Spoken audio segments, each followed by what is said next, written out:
ఓం శ్రీ గురుభ్యో నమ. ఆదిత్యాది నవగ్రహ దేవతాభ్యో నమ. ఓం శ్రీ మహాగణాధిపతయే నమ. ఓం ఐం సరస్వత్యే నమ. ప్రేక్షకులందరికీ శ్రీ విశ్వవసు ఉగాది శుభాకాంక్షలు.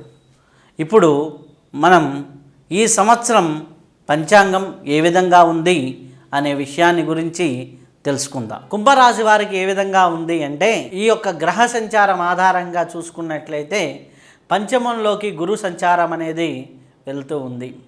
అలాగే రాశి యందు ఉన్నటువంటి సంచారంలో ఉన్నటువంటి శని భగవానుడు ద్వితీయంలోకి వెళ్తున్నాడు. అలాగే ద్వితీయంలో ఉన్నటువంటి రాహువు రాశిలోకి వస్తుంది. కేతువు సప్తమ స్థానంలోకి రావడం జరుగుతూ ఉంది. కాబట్టి వీరికి కొంతవరకు అనుకూలమైనటువంటి ఫలితాలే ఉన్నాయి. ఆర్థికంగా గురు భగవానుడు చాలా వరకు శుభ ఫలితాలు ఇస్తున్నాడు. సంతాన పరంగా మంచి ఫలితాలు ఉంటున్నాయి. వివాహాది శుభకార్యాల పరంగా మంచి ఫలితాలు ఉన్నాయి.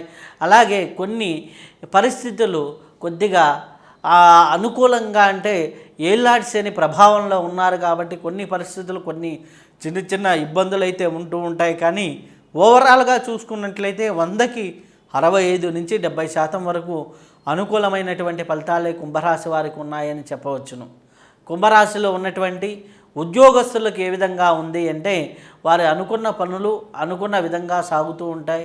చాలా వరకు మంచి ఫలితాలే ఉన్నాయి. కొంతవరకు మానసిక ఒత్తిడి అనేది ఉంటుంది. కాళ్ళ నొప్పులు నరాల నొప్పులు పడుతూ ఉంటారు. ఆ విషయంలో తగు జాగ్రత్త తీసుకోండి.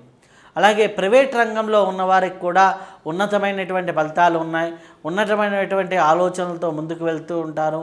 కాబట్టి ప్రైవేట్ రంగంలో ఉన్నవారికి కూడా మేలైన ఫలితాలు ఈ యొక్క జూన్ నుంచి చాలా వరకు అనుకూలమైనటువంటి ఫలితాలు కనిపిస్తూ ఉన్నాయి. నిరుద్యోగులకు కూడా ఈ జూన్ జూలై తర్వాత నుంచి ఉద్యోగ ప్రయత్నాలు బాగా ఫలించేదానికి అవకాశం ఎక్కువగా ఉంది.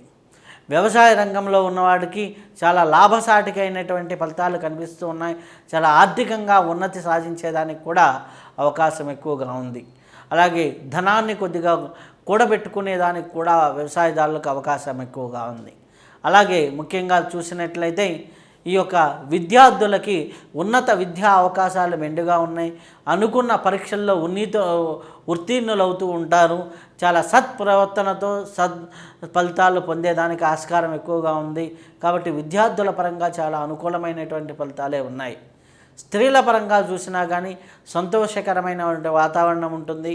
కొద్దిగా ఆరోగ్యంగా పరంగా చిన్న చిన్న ఇబ్బందులు ఉన్నప్పటికీ సంతోషకరమైనటువంటి పరిస్థితులే ఎక్కువగా కనిపిస్తూ ఉన్నాయి.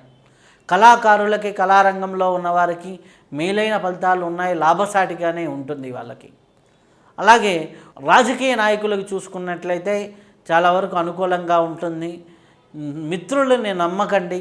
కొద్దిగా దగ్గర ఉన్న వారినైనా నమ్మి ఏ విషయాలు చెప్పకుండా కొద్దిగా జాగ్రత్తగా మసులుకుంటూ ఉంటే అందరి వల్ల మేలు జరిగేదానికి అవకాశం ఎక్కువగా ఉంటుంది. కాబట్టి రాజకీయ నాయకులకు కూడా ఒక రకమైనటువంటి శుభ ఫలితాలే ఉన్నాయి. ముఖ్యంగా ఆరోగ్య సమస్యల నుంచి బయటపడేదానికి అవకాశం ఎక్కువగా ఉంది.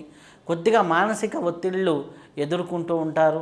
కాబట్టి దానికి సంబంధించి శని భగవానుడు సంబంధించి తైలాభిషేకం చేసుకుంటూ ఉండటం, శివాలయాలు దర్శనం చేసుకుంటూ ఉండటం, జ్యోతిర్లింగ క్షేత్రాలను ఇంకా దర్శనం చేసుకుంటూ ఉంటే చాలా మంచిది.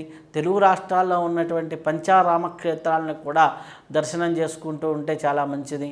అలాగే ఈ యొక్క రాశివారు ఇంకా దుర్గా అమ్మవారిని కూడా దర్శనం చేసుకొని పూజ చేస్తూ ఉంటే చాలా సత్ఫలితాలు కలుగుతూ ఉంటాయి. అలాగే గో పూజ కూడా చాలా సత్ఫలితాలను కలిగిస్తూ ఉంటుంది.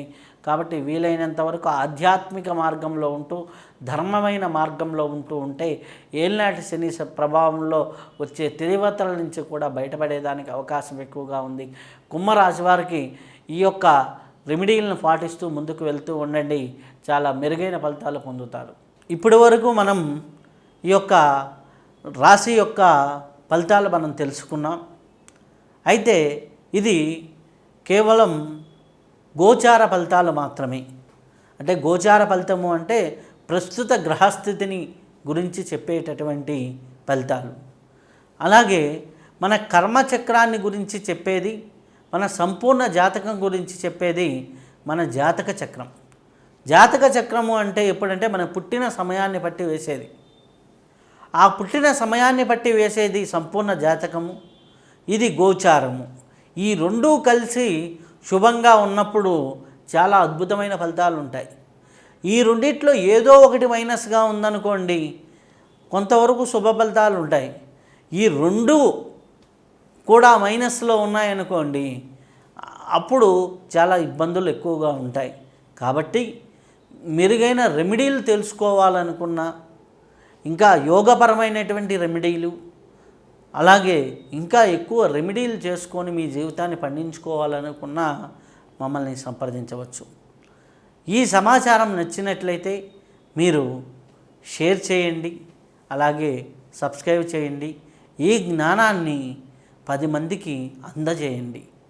అప్పుడు మీరు ఆనందంగా ఉంటారు, 10 మంది ఆనందంగా ఉంచుతారు. అలా ఈ యొక్క జ్ఞానాన్ని 10 మందికి పంచుకోవడం వల్ల మీకు కూడా వారి జీవితాల్లో మార్పు వస్తే ఆ శుభ ఫలితాలు మీకు కూడా కలుగుతూ ఉంటాయి. మన తోటివారు బాగు మనం కోరితే మన బాగు భగవంతుడు కోరుతాడు. ఆ విధంగా ఈ విషయాన్ని 10 మందికి షేర్ చేయండి, అలాగే సబ్స్క్రైబ్ చేయండి ఛానల్ని. మీరు ఆనందంగా ఉండండి, 10 మందిని ఆనందంగా ఉంచండి. శుభం భూయా, సర్వే జనా సుఖినో భవంతు.